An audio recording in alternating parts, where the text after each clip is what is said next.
You're listening to Beyond Wellness Radio, bringing you the cutting edge in health, biohacking, and sports performance. Stay up to date and listen anywhere and anytime on your computer, tablet, or smartphone by subscribing on iTunes. Catch your host, Dr. Justin Marcagiani, as he answers your burning health questions as well as interviews from world-renowned guest experts. For more Beyond Wellness Radio, go to beyondwellnessradio.com. Hey there, it's Dr. Justin Marcagiani. Welcome to Beyond Wellness Radio. Feel free and head over to beyondwellnessradio.com where you can access our full podcast transcriptions. While you're there, you can also sign up for our thyroid and female hormone video series. This series goes into the root cause of why your hormones are out of balance. While you're there, you can also schedule a functional medicine consult with Dr. Justin, myself, where we'll dig deeper into the root cause of your health challenges. Feel free and think of sharing this podcast with at least one person. This podcast grows by people sharing it. Sharing is caring. If you can think of one person that can benefit from this information, please feel free and share it. If you're enjoying the podcast, make sure you subscribe on iTunes. You can also click below the video or podcast where you'll see the iTunes review button and leave us a review. You can also sign up for the newsletter at beyondwellnessradio.com where you'll get updates before anyone else. Thank you so much and enjoy the show. Hey guys, it's Dr. Justin Marcagiani here. Welcome to Beyond Wellness Radio. We get a fabulous guest here, Jeff Chilton, who is a mushroom expert. Today's talk's all going to be about medicinal mushrooms, the ins, the outs, how they can improve your health. Jeff, welcome to the show. How we doing? Hey, Justin, thank you so much for having me. Doing fine. Excellent. Well, let's dive in. Tell the listeners about kind of your background. How did you even get into the mushroom industry? You've been doing it for a while. And what brought you here today? Well, you know what? I'm born and raised in the Pacific Northwest. Forests, rivers, lots of water, and in the fall it rains a lot. And so it's one of the best places in the world for wild mushrooms. And so when I went to university, I had an interest in mushrooms, so I studied mycology, but my major was anthropology. And through anthropology, I studied all about the use of mushrooms as food, as medicine, and in shamanism. But when university was over, it's like, how do you get a job in anthropology, right? Right? You make some money now, exactly. So I thought, well, I'd love to learn how to grow mushrooms, and it turns out that there was only one mushroom farm in Washington State, and it was 60 miles down the road from Seattle. I went down, I ended up getting a job, and I was there for the next 10 years, literally living with mushrooms. Wow, amazing. Yeah. And so when you started out this process, did you kind of have to learn the ins and outs of like how to farm them, how to raise them, how to grow them? Like, how did that process kind of unfold? Did you have to study from some really, key mentors in this industry, or did it just kind of naturally happen organically on your own? Well, this was a very large farm, and we were growing 2 million pounds of mushrooms every year. I mean, Wow. there was 200 employees, and Wow. so I just started out at the bottom of this, and there were a couple of mushroom growers there who were the head growers of this operation and managers, and I essentially was kind of like an apprentice to them. So over the next 10 years, I made my way up to being the production manager, and again, I mean, just think about this. Every day, every single crop, and we've got like these crops in rotations. Wow. Justin, I'm seeing 200 crops of mushrooms every Wow. year. Every year, 200 crops. Think about a normal farmer and how many crops that normal farmer is going to see. That's amazing. So you started out, what were your favorite mushrooms to grow off the bat? So obviously you may have some personal preference based off of what you take or what works the best on your physiology, what allows you to feel the best. What are your favorite ones off the bat for you?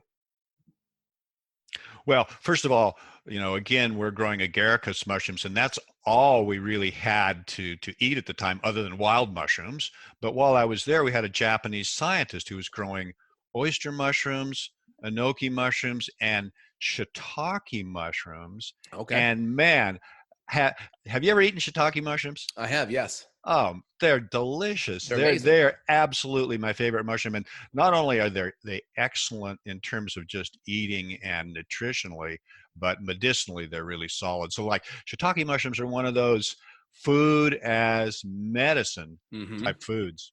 Oh yeah, really big immune booster. So what are your favorite ones? So in practice, I clinically use reishi, maitake, shiitake, cordyceps. You have lion's mane, turkey tail. Those are some of the more common medicinal mushrooms. Do you have any specific favorites that you've used clinically or that you've seen in general? Well, you know what my favorite is actually reishi mushroom, because Mhm. reishi mushroom, with medicinal mushrooms, the key compound of medicinal mushroom is called a beta glucan. Yeah, And this beta glucan is what activates our immune system. So it's a potentiator, something that strengthens our immunity. All mushrooms have these beta glucans, even just edible mushrooms that oh, we don't really? think of as medicinal mushrooms. Yeah, because the beta glucan makes up half of the cell wall of mushrooms. And Interesting. so all mushrooms will have that, but medicinal mushrooms, the top medicinal mushrooms, have a very specific architecture of that beta glucan that makes them active compared to the others. Reishi has probably the largest amount of beta glucans, that one and turkey tail, in all of our analyses. And we analyze every single batch of product that we make. Reishi's got one of the highest levels of beta glucans, but it also has these compounds called triterpenoids, and those are the bitter compounds. So Yes. it's kind of like reishi is medicinal mushroom plus. And that's the one, if you're in Asia or something, I mean, it's the mushroom of immortality. They've got stories about it. I mean, it's just really well known.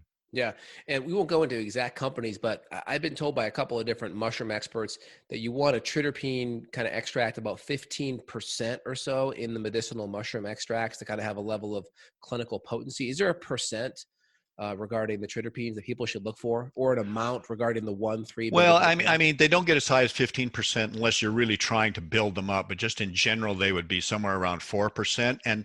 And the trouble with the just even giving a percentage is that there's no companies or very few labs that can actually analyze for triterpenes, but we can analyze for beta glucans. So what you really want to do with any mushroom product, doesn't matter what it is, Hmm. look for an analysis of the beta glucans. And here's a little key and a trick, is that it used to be that everybody would say, oh, our product has X amount of polysaccharides. Okay. Well, the problem with that, and beta glucan is a polysaccharide. So Exactly. everybody would think, okay, yeah, we've got lots of polysaccharides, lots of beta glucans. The problem is that polysaccharides are actually the starches, and so many extracts out there of whatever kind come on starch carriers. So in some cases, when we analyzed mushroom products, the level of starch was as much as 60%. Wow. Okay, that's Yeah, really good. wow. That's Yeah, really interesting. So you want to actually look at the certificate for the beta glucans, not the polysaccharides. That's great. absolutely. If a company's just talking about polysaccharides, they're hiding something. And, we consider polysaccharide analysis for mushrooms to be absolutely useless. And we've Got it. we've demonstrated that through our testing. That's great. And then obviously the quality, making sure there's no other, heavy metals or junk like that, pesticides. Are mushrooms generally grown organically, or is there typically pesticides that may be given on a conventional kind of farming Well, scale? you know what? There's a lot of mushrooms. Probably the majority of mushrooms grown out there have pesticide use going on. It's gotten much better. Certainly, when I was at the mushroom farm in the 1970s, Justin, we had an actual program where it was like on this day you spray this chemical, Wow. a month down the line you spray this chemical. I mean, it was a program for growing mushrooms and using pesticides and fungicides. Today, in the industry in the United States, they use a lot less than they used to, but still, if you have the ability, you want to be looking for an organically certified mushroom. I mean, and all our products are certified organic, and to me, that's really important. Got it. And we'll go over your stuff at the end here, but I'll drop your website, realmushrooms.com. Realmushrooms.com. Great products there. Also, let's kind of just back up a little bit. So we talked about some of the beta glucan, the 1,3 beta glucan. We talked about the triterpenes. I may be mispronouncing it for the last decade or That's so, okay. but It doesn't matter. okay, tomato, right? It works. So those are those the big kind of medicinal compounds that are active in mushrooms, or is there another like hidden compound we don't know about yet? Well, there are a couple of those, but and what I want to emphasize here is, look, what scientists do out there when they look at any natural product is they fractionate it and fractionate it and fractionate it because they're looking for the latest new drug.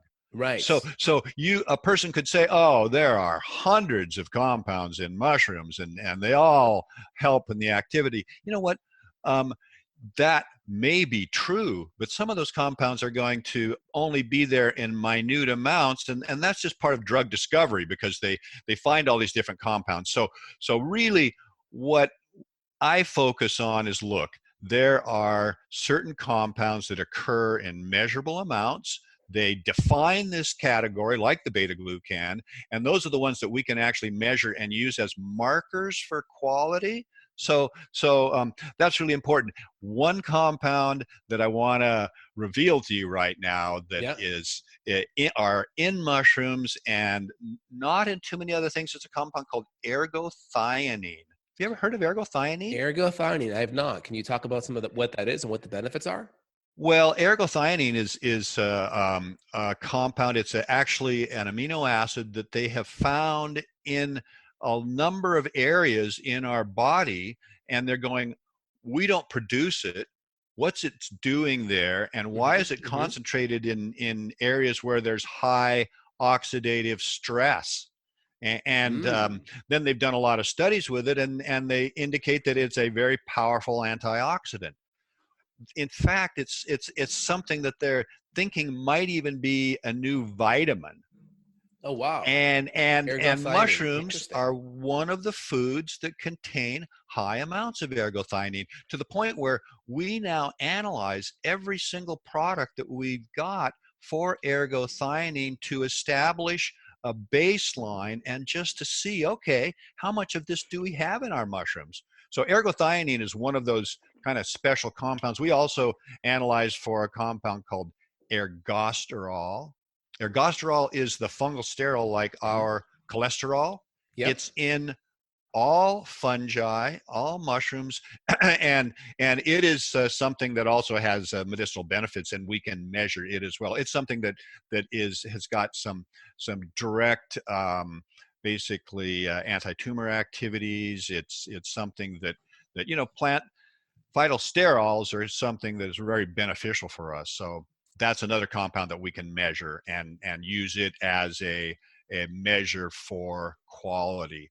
And that's really the key for what we do. We don't try to build up anything in our products. We just want to have the profile that you expect to find in a dried mushroom. That's what we're looking for. Okay. So anytime we do an extract, we want to match it up on that profile. That's great. Okay, so we have the ergosterol there. Let's talk about some of the beta glucans. What are they doing to your immune cells? I mean, I've seen some studies. They're helping to increase natural killer cells. Some of the triterpenes are deactivating viruses. What do you know based on your experience and your research you've done? What's it doing to your immune system? How is it helping your body? Well, these beta glucans, we actually have receptors for beta glucans, and these receptors are down in our lower intestines. They're down there, and so what happens? The beta glucans come down. They will lock into these receptor sites, and then they will actually then potentiate or essentially strengthen any immune response and create more immune cells like NK cells, like macrophages, like T cells. So that's really where they essentially are going to help boost our immunity. And what they're considered is they're considered a immune modulator. So they're basically sitting there, they're a potentiator. So they will essentially strengthen our immune response to whether it would be viruses or bacteria, other fungi. They're there to essentially assist us. And the way I look at that activity is preventive. I really see that as something that is in fact, we can be taking them all the time, and they're just sitting in the background helping us out as we're coping with all of these different stresses that come in, whether it be from bacteria or whatever it is. Because in functional medicine, kind of where I'm practicing with my patients, we're testing their stress response. We're looking at their adrenals and their cortisol rhythm. And one of the herbs I've used clinically for a very long time are various adaptogenic herbs, like ashwagandha is one of my favorite right here. And it seems to me, based on some of the data, that some of these medicinal mushrooms actually have an adaptogenic-like effect, whether it's buffering stress or buffering the immune response. What's your take on that? Oh, I think they're in fact considered to be adaptogens, and I would call them premier adaptogens, especially something like reishi. I mean, absolutely. I mean, an adaptogen really is something that tries to keep us in homeostasis. It's like this whole thing of balance, and that's kind of how Yes. I look at health. Is disease is us going out of balance, and so what we're really trying to do is get back to that homeostasis, back to that state of balance, and they're there to help us. Although there may be other things involved, of course, like health is not just that simple. But again, yeah, adaptogen is something that will help us to mitigate those stresses that we have, whatever they are, and bring us back into a state of balance. And I that to me is kind of like traditional Chinese medicine is all kind of based on that same principle there of balance. And so adaptogens are something that will help us maintain that balance, which essentially means being healthy. I mean, think about it for a second. If you're healthy, do you ever think about your health? No, you're able to adapt. You have a certain level of adaptability. Yeah, well, absolutely. and when you're sick, all of a sudden you're like, oh my God, you start thinking about your health and what you have to do to come back into that balance. But when you're healthy, you're just cruising around thinking, yeah, everything is great. It's wonderful. Yeah, 100%. I know there are various mushrooms like cordyceps, for instance. There's some data they help improve DHEA levels, which is a precursor hormone to a lot of sex hormones, and it's made by the adrenals, and that helps with stress and inflammation. Can you talk more about sex hormone modulation via some of these medicinal mushrooms? Well, you know what? I know cordyceps has been utilized and is considered to be in that category. Exactly the mechanism, I'm not that certain of the mechanism myself and how it does that, other than I know that it does have an effect on oxygen utilization, which I think Yep. could be a big part of that. And I think also we have to be very careful with something. Like I'm not here to tell you, oh yeah, take cordyceps and your your libido will improve or anything like that. I don't know that for a fact. And in some cases, cordyceps even could be considered sort of like a doctrine of signatures kind of herb. You familiar with doctrine of signatures? If No, I'm not. something looks like something, then it must be Oh, helpful right. for that. And Right. cordyceps is kind of a little bit phallic shaped. I mean, mushrooms are too, Right. but and so it's kind of like okay. But I think what I think too, and there's a lot of research done with cordyceps and its beta glucans and its those effects. I think anything that can help maintain or boost our immunity is going to have an effect on your basic libido and libidinous health. I work with a lot of hormone issues, and I strongly recommend not to ever go kind of whole hog or go in on just one thing to be the panacea. You obviously want to make sure you're making diet, lifestyle changes, and you're getting to the root of the underlying issue. And some of these things may be a really good palliative support to kind of to throw in there as an important tool for sure. I agree with that. What about like your natural killer cells? What about these helper cells? What about really stimulating these kind of first, these are just our natural killers, which are the guys that are on the grounds First first going responders. into exactly first responder to an infection. What herbs or what mushrooms are best for that? What do you know about that?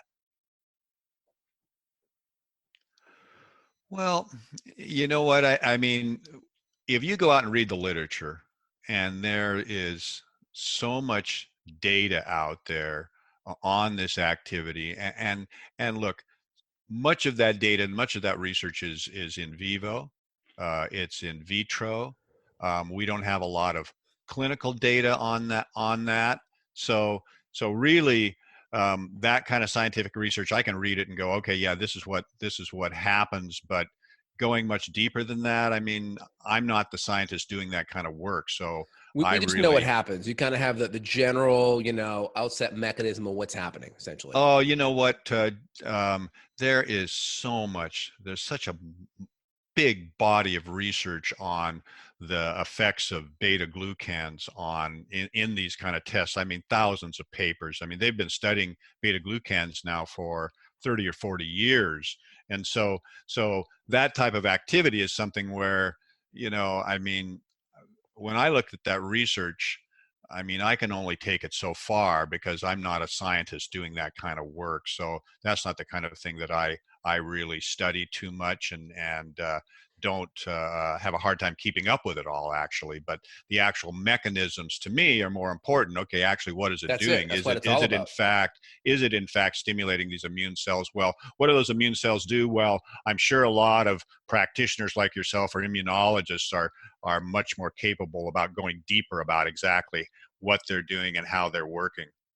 But just in general, just from that kind of 100-yard stare, we're like looking at it. All right, big picture, we're going back. We know that these compounds are having an effect modulating the immune system, mobilizing some of these natural killer cells. Can you kind of connect the dots based on what you know with medicinal mushrooms and cancer? What's your experience with that? Your experience or in the literature?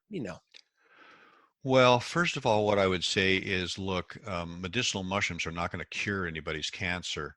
What they're primarily used for is an adjuvant. In other words, there's something that if you're going through a standard chemotherapy or radiation or something like that, they're going to help your immune system, your body to cope with those two types of protocols, which are tearing down your immunity and making you, sick to some degree. So that's really where they come in. And in terms of folk remedies, I mean, mushrooms have been used as folk remedy for those kind of things, but in terms of actually being a cure per se, I don't look at them in that way at all. I just consider them something that is going to help you to actually cope with this tremendous stress of not only the disease, but also with the therapies that science right now or the medical profession is actually using with people. So some of the most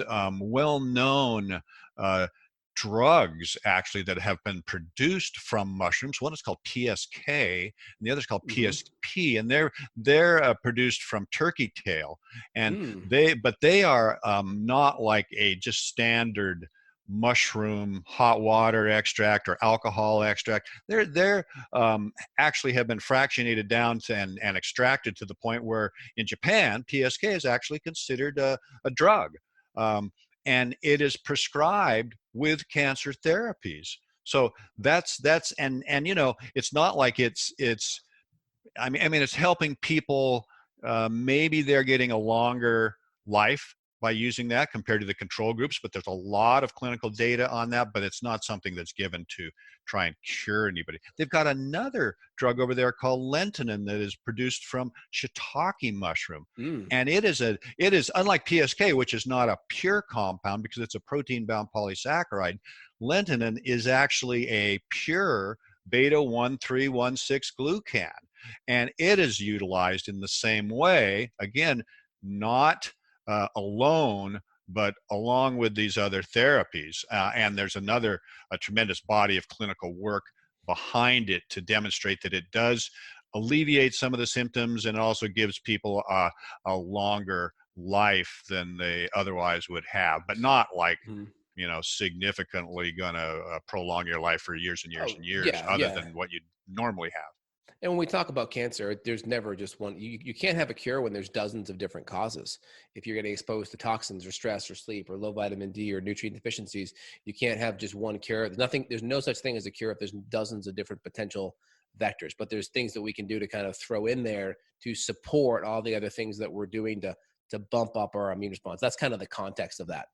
Well, yeah, and I think the other thing that we have to remember is that cancer in some ways could be lifestyle related. It could be diet related, people eating the wrong things. I mean, or smoking or drinking or any of those types of drug abuses. I mean, so there's a lot of factors involved, and in a way, the first thing you'd want somebody to do is go, okay, why don't you back off all of that? You probably would prescribe somebody a certain type of diet. You say, you shouldn't be eating this, you shouldn't be drinking that. You need to make some real changes if you want to help the protocols that you're going to give them. And those are the kind of things that are so important. And because if you're looking at something in a holistic way, which I'm sure you are, then you know that there are so many different factors that you have to deal with. Yeah, and these are, I consider them to be adaptogen functional medicine tools that are very powerful that we plug in to a comprehensive program. So I'd like that. What other, let's just say, Yeah. less notorious things that mushrooms are used for besides the common immune, adaptogenic, kind of cancer boosting effects? What else do you see? What else do you recommend for? Well, what's really interesting is there's a mushroom right now that is just like gotten so popular. It's called lion's mane. You heard of lion's mane at all? Lion's mane. It's Do great. you use lion's mane? My biggies reishi and cordyceps and maitake and shiitake, but I haven't really been using it too much. But I do have some. Well, it's pretty interesting because actually the thing about lion's mane is that we have clinical trials out of Japan where they've actually got like 30 different people around age 70, and then they've got a control group of 30 people, and they feed them 3 grams of lion's mane. They give them a whole battery of tests. 90 days later, they test them again, and what they find is that the people taking the lion's mane do much better. And then they stop taking lion's mane for a month, and now they're back to baseline and the same as the control. So they've got a number of these different clinical tests with lion's mane. Lion's mane actually, they've found from their research, stimulates the production of what's called nerve growth factor. And nerve growth factor is a protein that essentially helps to maintain and strengthen our neuron production and our neural network. So if you can stimulate the production of this nerve growth factor, because what they find is as you get older, your production of nerve growth factor starts to go down a bit. And so now, I mean, and so they're, you know how it is, they're trying to tie all these things together to find out, okay, why is it that we have this cognitive sort of letdown as we get older, and people's memories start to, get a little bit wobbly and they can't remember as well. And then we have dementia and Alzheimer's and all those other things. So the fact that there is actually something like lion's mane that, let's just call it a nootropic, which is kind of a big category these days. You probably heard of it. So it's like, oh man, it is just like taken off because and what's that of compound that. in lion's mane? Can you say it again? Well, there's a couple of compounds in lion's mane that produce this. They're called haricinones, arenosines, arenoserins. I mean, this is another one of those things where when you look at the literature, there's probably a couple dozen different, let's just say, analogs of these different compounds that create these effects and will boost this nerve growth factor. And we're at the beginning of researching that, even though it's been used in traditional Chinese medicine for these types of issues for quite a while. That's very cool. Yeah, when you look at these things, you can have a 20-page study, but if you walk away, what's the bullet point mechanism and what's it doing? And as long as you get that action point, that's the most important thing, in my opinion, right? PhD, pile higher and deeper, but you can also just get the key take-home action items. So I think that's powerful. So any research on that, connecting improvements in Alzheimer's or any neurodegenerative conditions at all? Actually, there is. Yeah, they've got a couple studies on dementia. Oh, cool. Actually showing that it improves. And also they have a few studies on depression showing that it improves. And you know what? Listen, it is not easy to get clinical trials with any natural product. No, it's very difficult. And not only that, to get a good one, because look, I've seen clinical trials done, and you look at them and you go, okay, who sponsored them and who's doing them? And, unless it's a totally unbiased group, you have to be really careful, like any research. I mean, you have to read the fine print of how this is done and who's actually doing it. So these particular studies are done at Japanese universities. I like Japanese science. It's more part of their culture. It's part of their culture. That as well, yeah. And I mean, I think I was looking I think I was seeing things such as like liver or kidney cancer, like one of the first line therapies over in Japan is some of these medicinal mushrooms. I think it was reishi or cordyceps is like first line in Japan for liver cancer. Wow. Well, you know what's interesting about you saying that is that I was at a conference in China in the mid '90s, and it was a Ganodermis, a reishi conference, and there was a traditional Chinese medicine practitioner there, older man, maybe he's in his 50s or something like that. And I was talking to him, and he said his number one herb for the liver was reishi. Yeah. Yep. I've And seen some he at studies on it. times he said he would use as much as 30 dried grams of reishi Yeah. in his treatments. And one of the things that's interesting about traditional Chinese medicine is that when they're using their herbal formulas, it's strong, it's powerful. They put a lot in there. They want to see something happen. It's not like supplements. What do supplements tell you to take? I mean, they tell you to take what, 2 capsules a day? Doesn't matter whether you're 150 pounds or 250 pounds, they're telling you 2 capsules a day. It's like, come on, let's get real here. Well, 30 grams is significant. In the capsule, the average reishi is 500 milligrams a capsule. Well, Really, and of course, this is capsules a day. this is 30 grams of dried mushrooms. So let's just say if you were to do a 10-to-1 extract, you could get it down to 3 grams of extract or something like that, which still exactly. would be quite a lot. I mean, so in other words, he's just basically saying, look, we use a lot, we use a high dose, Very and therapeutic. for us, it's the main herb that we use for liver problems. And I thought, Amazing. man, and that's where the triterpenes come in. They've got a lot of data Terpenes, love 'em. on triterpenoids with the liver. And I know some of the mechanisms in regards to, I'll still call them triterpenes. I'm nostalgic. Is they deactivate viruses. Any feedback on that? What do you know about the deactivation of viruses? How does that happen? Is it just like binding to it and then making the virus less pathogenic? That's really interesting. I couldn't really answer that question. That's for a virologist. This is the thing. It's like you get into all of that research, and I can read a paper and maybe, especially these days, a week later, I've forgotten the whole thing. I mean, whereas the research that I do myself and the research that we do in my company, I can go into that in great detail and what we've done there. But in terms of this other stuff, yeah, I can read it. But you know what it's like? It's just like if you want to write a paper on something, you pull together all this research, you spend months dealing with it, working with it, putting it into the shape that you want it in. And by the end of it, you're an expert, right? And you know it backwards and forwards. It's like, but man, I can't do that anymore with a lot of that research because I'm busy doing other things. Makes sense. All the listeners have to know that there's mechanisms out there and it can provide that benefit. That's great. If you have anything to add, to any value you want to add to it above and beyond based on your experience, that's great. But you kind of said a couple of things that I wanted to highlight. You talked about a lot of the pharmaceutical research in some of these mushrooms or these kind of compounds or isomers within mushrooms. You see a lot of that with turmeric or curcumin as well. It seems like big pharma's trying to find this active compound and isolate it. Now, we know just with natural compounds in general, you can't really patent them unless you can find something and then twist it around a little bit and make it so it's not found in nature, and then you can patent it. So if someone comes in and says, hey, reishi mushroom has this amazing benefit, let's put $100 million into this, to these studies, and you see this great benefit, guess what? You can't get the ROI on your investment because everyone can now sell reishi because there's no patent. So you get companies that are in there trying to make a drug out of it by tweaking it a little bit. That's absolutely right, and that's where these particular products like lentinan, it's a patented product. Yep. I mean, because it's actually a drug, and it is like they pulled out this one very specific beta glucan from that mushroom, and so that's what they've got, a pure compound.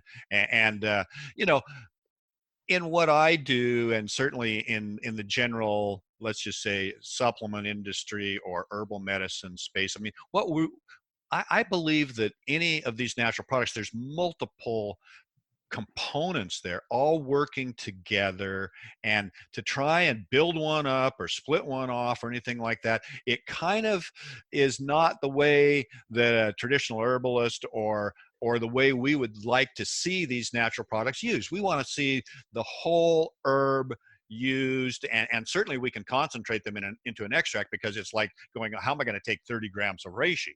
Right? It's like you're certainly Yeah. not going to want to just eat it anyway. You might want to boil it down into tea, and then you could drink it. Okay, but again, supplement makers, their powders, nobody's going to say, okay, yeah, take 10 capsules of this particular product. They want to have a concentrate. When we make concentrates, we want to make sure that the profile is similar to what the raw material has, because we believe that all of those compounds that are in there need to be in there and should be in there for this to work the way it's supposed to work. I think that's really, really important. That's good. So when you talk about, I'm just trying to get my head wrapped around this here. So when we talk about some of these compounds, like you mentioned, the whole mushroom has a lot of other antioxidant and other beneficial properties that kind of work in synergy. So when you just pull one compound out, you're missing that beautiful matrix that was encapsulating it. So that totally makes sense. I get that. And what's your take on dosing in general? And I know that may be different from reishi to lion's mane to cordyceps. Is there a general dosing structure that you like to adhere to based on weight or certain conditions? Well, you know what? I've got a physician friend who was originally from Hong Kong, where he studied traditional Chinese medicine, but then he became an MD. He practices in New York. In 1992, he wrote a paper on the proper dose for a reishi mushroom, and he went back and he looked at all of the traditional literature, everything he can find, and he came up and he said, look, a common dose for that would be 2 to 5 dried grams of the mushroom or extract equivalent. So if you were like, okay, I've got a 5 grams, if I do a 10-to-1 extract, that means I could do 500 milligrams as a daily dose. And so I use that kind of as my guideline for all of the mushrooms. I say, look, 2 to 5 dried grams or equivalent in terms of an extract. And the other thing that we can do too, which is really great, is when we have these clinical trials, for example, with lion's mane, these clinical trials are based on 3 dried grams of just lion's mane powder. My God, that is not hardly anything really when you think about it. And just to give you an idea, okay, 3 dried grams, a normal mushroom is 90% water. So what that means is 30 grams of fresh lion's mane. That would be like one lion's mane, one small lion's mane that you would eat. So 3 dried grams is not a lot, and yet they were getting these benefits from that. And my thing is, you know, I kind of like, and I've got friends in the herbal industry that have been there a long time making extracts and all that. One of my friends is like, I want my extracts to be strong enough that when somebody takes it, they're going to feel something. And I think that's kind of interesting because, you know, that's what, in a sense, the traditional Chinese practitioners are sort of doing when they're giving people higher doses of these things. They're like, we want to see something happen. We want to see people feel this. We want to see some benefits right away. We don't want to low dose people and yeah, maybe it works, maybe it doesn't.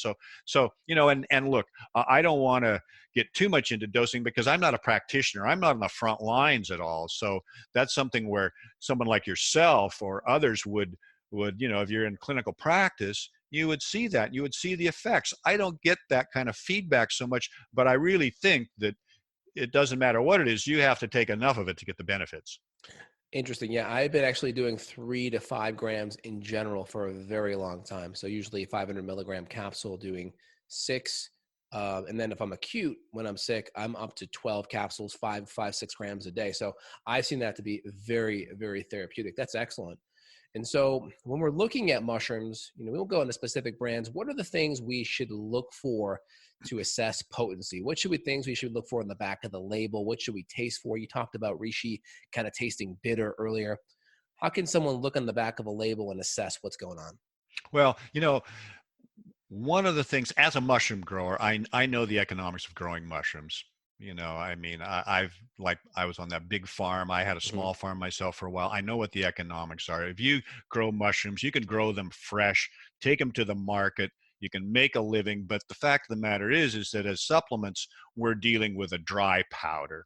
Mushrooms are 90% water. So the issue is that if you can get $5 as a grower for that pound of fresh mushrooms, if you dry it out, now you have to get $50 for that same pound of dried mushrooms. And in terms of the supplement industry, the economics don't work.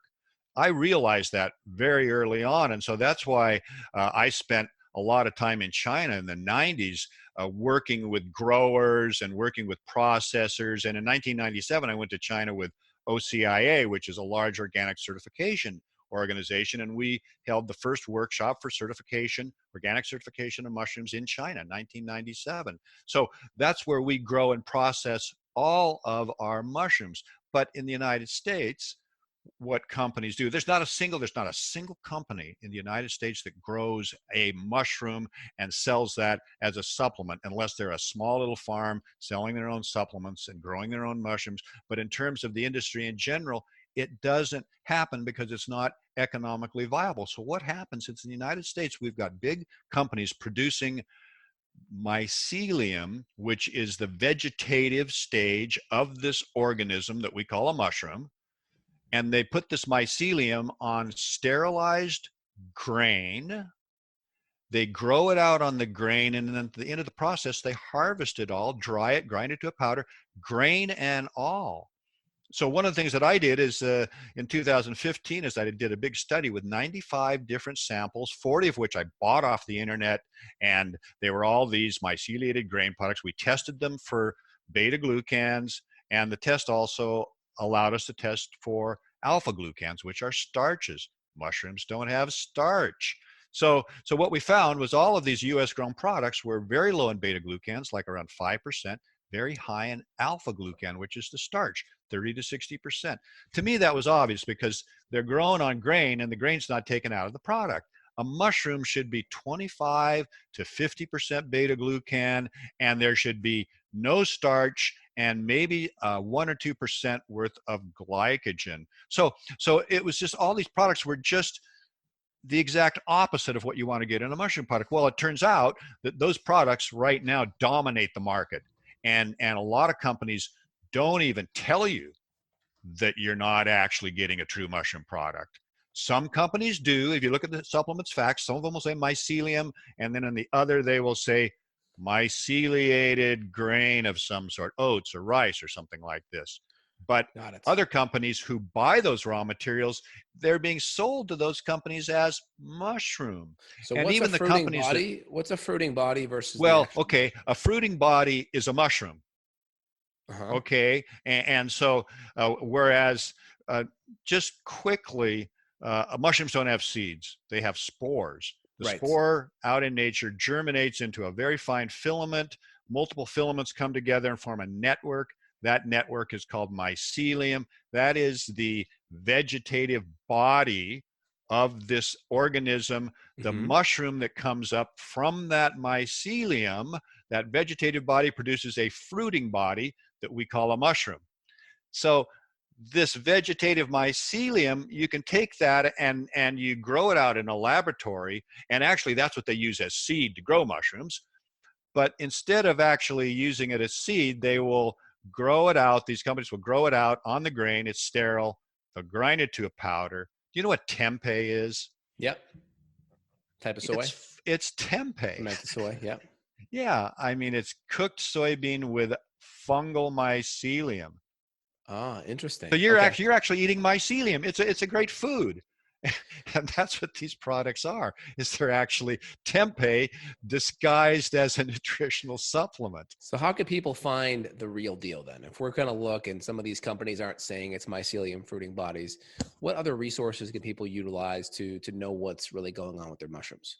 Well, a couple things. One of which is if it says made in the USA, forget it. It's one of these myceliated grain products. Got it. Number two, look, pour it out, taste it. We were talking earlier about reishi, right? Pour out your reishi capsule and taste it. If it tastes bland, it's not reishi. It's one of these grain products. Reishi's bitter.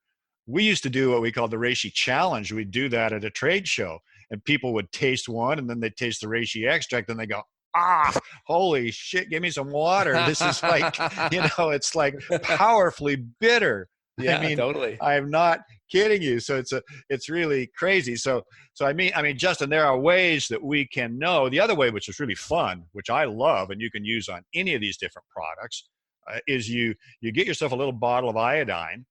You put about 4 capsules in a quarter cup of water. You stir it all up. You put 10 drops of iodine in there. If there's starch in there, it will turn black. Do that with a genuine mushroom product. Okay, it'll turn black. Mushrooms if you don't had have iodine. starch in there. Mhm. Do that with a genuine mushroom product. The water will turn the color of the iodine, but it won't go black unless, of course, some of for example, some of our mushroom extracts are black already, so it's hard to do a test with them. But some of them are not, and so you can put the drops in, and it won't turn. And that's just another simple test. Okay, and if people can call up the company and get a certificate analysis regarding what's in there, what should they be looking for again regarding the 1,3,1,1 beta glucan or the triterpenes? What should they be looking at percentage wise? Well, you know what, for the beta glucans, you should be looking for anywhere, it depends from mushroom to mushroom, but anywhere from, like reishi, you should be looking for something over 30%. So you'd be looking for 30 to 50% on your reishi product. On the beta glucan. Yes, that's right. So look for beta glucans. If it says polysaccharides, forget Ignore it. Polysaccharides are meaningless. The other thing too is you can call up the company and say, look, are there any grains in your product? Can you imagine being at Paleo FX and having somebody come up to me and they see my, big mushroom thing behind me and say, oh, I love mushrooms.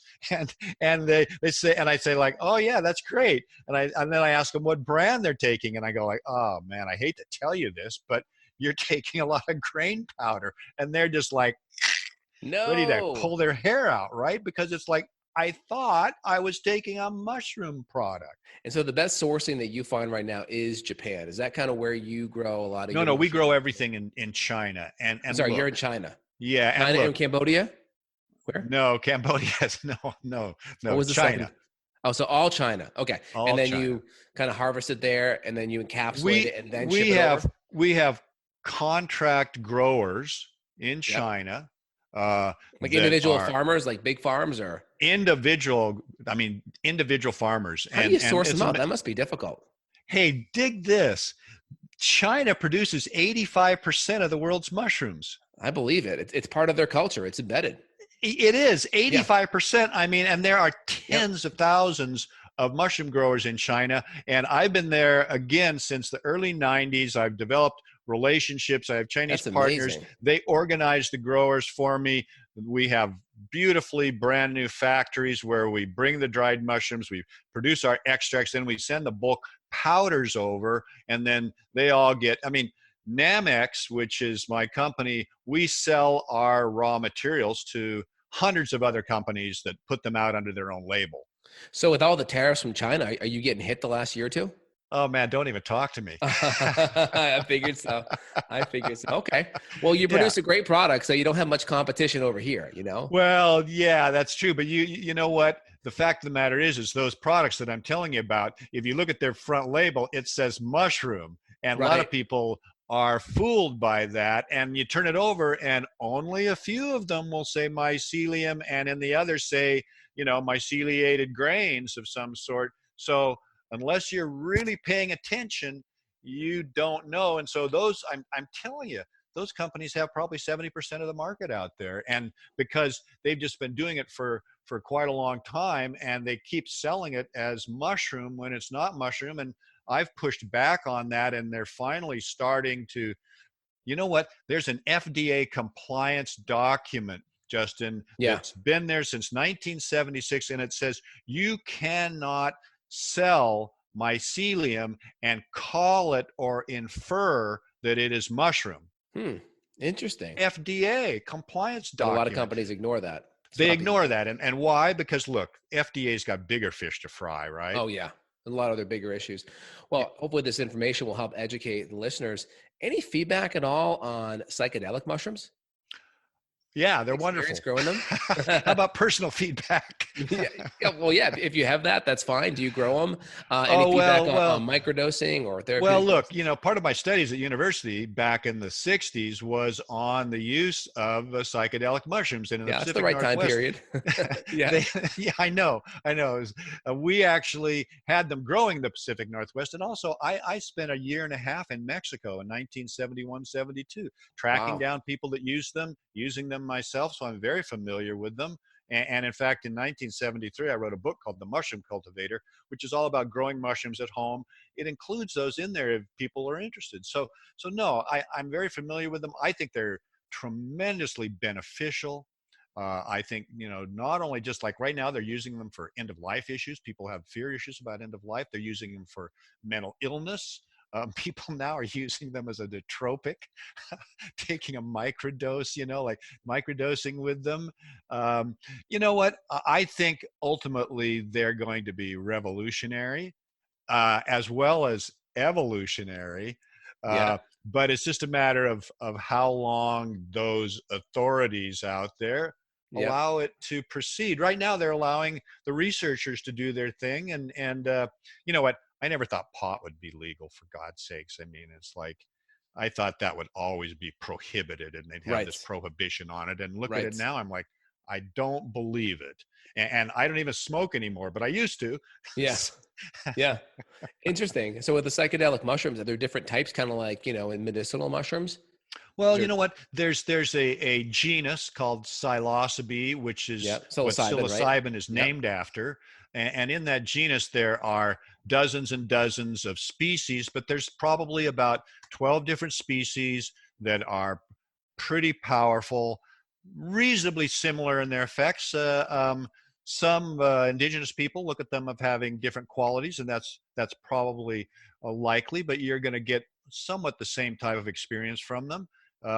Again, it's really gets down to if you're going to use them, you really need to use the proper set, which And is how's your that different than mind has got to LSD? be. How's that What's different that? than LSD? The They psilocybin. are the what's in there. The actual compound psilocybin is a very different compound from LSD. I mean, LSD is you take That's it the in hard terms drug. of micrograms. Right. I mean, micrograms. I mean, small 200 micrograms. Whereas with psilocybin, you'd be taking 1,000 milligrams, 2,000 milligrams. LSD is tremendously powerful. Far more Um, concentrated.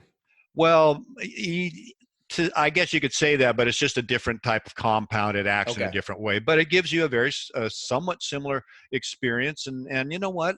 I have a positive view of that. I don't see anything.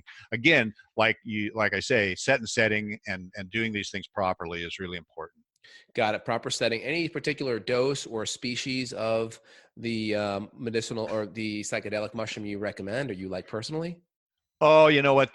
There's pretty standard information out there. People can find that. The thing about it is right now, if you want to get those mushrooms, I mean, there's like millions of pounds of them grown every year. Wow. Oh, yeah, they're everywhere. I mean, That's crazy. millions. I'm talking millions of pounds of them being grown out there. That's It's like crazy. Do they just kind of grow naturally in nature or do you have to do something special hey, to? hey, you're down in Texas. They actually Yeah, grow on the Gulf Coast. They grow in the that's cow amazing. pastures. Yeah, you can go out Wow. there and find them yourself. They're in the cow pastures, and they're not really illegal until you pick them up and put them in your hand. So how do you differentiate if you're the average person going in and hunting mushrooms, and how do you know a magic mushroom from a regular edible mushroom? Well, you really have to go with somebody who knows what Who they're doing. knows? You do not want to pick and eat any mushroom unless you're Absolutely absolutely sure. certain. You do not. I mean, it's just like, it's not just mushrooms, but plants have poisons too. I mean, it's just common knowledge or common sense that you're not going to pick something and go, oh, wow, that looks great. Let's go ahead and eat it. Right. And it's like, Yeah.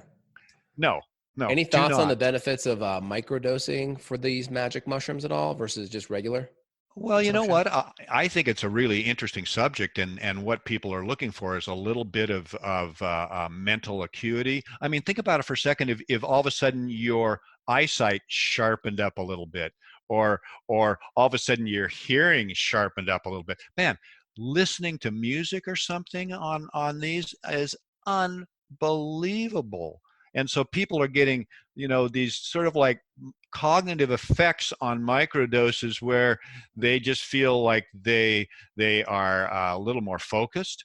They feel like things are kind of coming together a little better.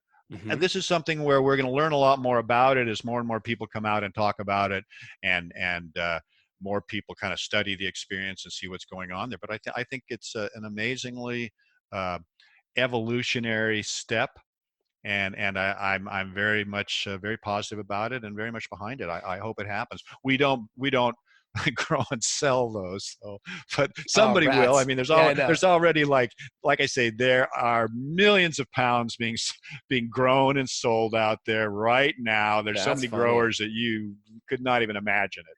That's great. And then regarding the you said the microdosing, is that going to affect like coordination, or you were kind of describing it as it upregulates some of these things, so it wouldn't affect you driving a vehicle or things like that, or would it still compromise you physically?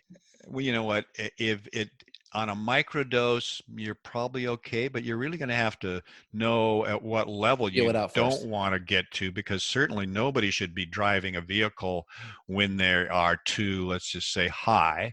That's not a good thing to do. It doesn't really matter what substance you happen to be consuming. That's not a good idea. I mean, you know what?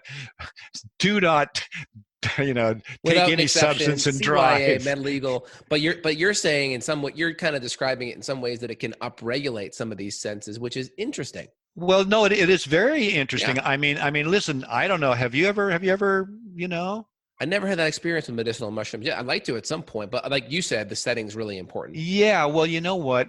When you do them, and not just even a microdose, but do it at a little bit over the threshold dose, so you're actually getting the experience, and you go out in a natural setting that you are already familiar with and you really like, you will see and feel things that you've never felt before, and it will really open you up to, I think, one of the most beneficial parts of that, which is the realization that we are all connected.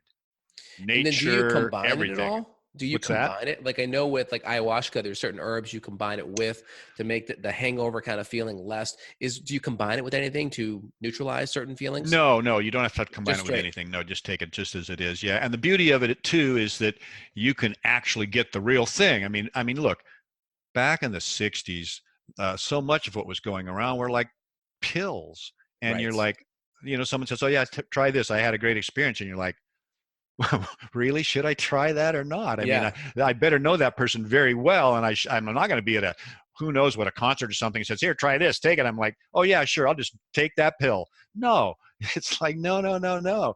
Be smart about it. Be cognizant about the fact that you want to be in an environment that is supportive and comfortable, and something that's not threatening. You don't want to be like, especially at a higher dose, you don't want to be sitting there and somebody's knocking at the door and you're like, who the hell is that? You know? Exactly. Well, those are great. The phone rings. This conversation has taken so many turns. So we talked about the medicinal benefits for your health, for stress, for cancer, and then we talked about the whole magic mushroom section. I think we hit it pretty good. Jeff, is there anything else you want to leave the listeners with? I mean, your website is realmushrooms.com. Great information there. Anything else we haven't quite touched upon that you want to highlight here briefly? Well, a couple things. One of which is the namex.com is the website for my company, the main company. And what I'd like to say is we got a lot of information there. So people should go there. We've got a ton of information. URL? Namex, N-A-M-E-X? N-A-M-M-E-X. N-A-M-M-E-X. We'll put the links below in the show notes. That's awesome. Realmushrooms.com as well. Yeah, and the other thing is, look, what I tell people all the time is mushrooms are the forgotten food. They're the ones that are sitting right in between plants and animals, and they're a food that everybody should put those into their diet. They're a great food, high in fiber. They've got these medicinal compounds as well as very nutritious. So get out there, start eating mushrooms, start putting them into your diet. It's really important, and it's a wonderful food as medicine. What's the mushroom? It's like the real tall, skinny ones that they serve in the steak restaurants. Enoki, the like kind of very light colored. Yes. Yeah. Yes. Enoki. I love them too. Amazing. I mean, if you buy them and bring them home and you strip them apart and they're like noodles, you fry them up, they're crunchy. Yeah. Fabulous. That's Fabulous. great. Well, Yeah, one of my favorites. Well, I really appreciate you sharing this great intel here. Are there any other questions that you'd love to answer, or you're passionate about that I didn't ask you yet that you want to hit? No, I think we've really covered it really well. Awesome. You know, it was really fun talking to you, and I really enjoyed being here a lot. So thank you so much for having me. Well, Jeff, thank you so much. We'll be back. I look forward to checking in with you down the road. You have a great day. Awesome. Take care. Awesome. Bye. Bye. Got a question for Dr. J? Go to BeyondWellnessRadio.com and click the questions button. Then tune in to hear the answer. Also, if you like the show, click below to review us on iTunes. For more Beyond Wellness Radio, go to BeyondWellnessRadio.com.